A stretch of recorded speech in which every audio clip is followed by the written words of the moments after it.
이 문제를 풀기 위해서는 맨 마지막 두 문단을 주의 깊게 보아야 하는데 그 두 문단을 참고해 문제를 풀어보면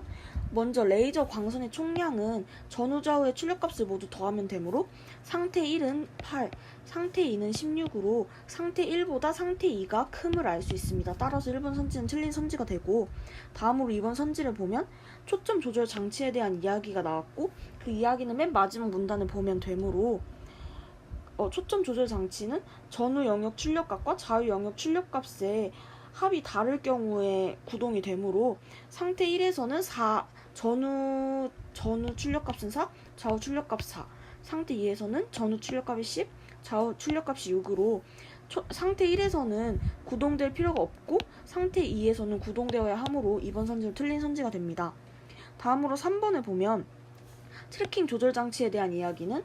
밑에서 두 번째 문단에 나왔으므로 밑에서 두 번째 문단을 보면 트래킹 조절 장치는 좌 영역의 출력값과 우 영역의 출력값이 다를 경우에 생기는데 상태 1에서는 좌와 우의 출력값이 다르므로 구동되어야 하지만 상태 2에서는 둘이 같으므로 구동될 필요가 없습니다. 따라서 3번 선지가 또 틀린 선지가 됩니다. 다음으로 4번 선지를 보면 상태 레이저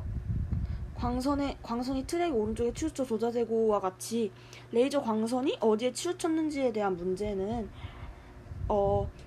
밑에서 두 번째 문단에 나오므로 그 문단을 보면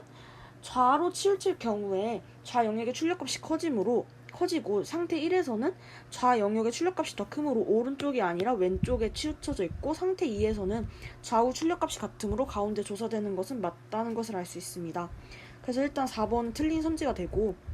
마지막으로 5번을 보면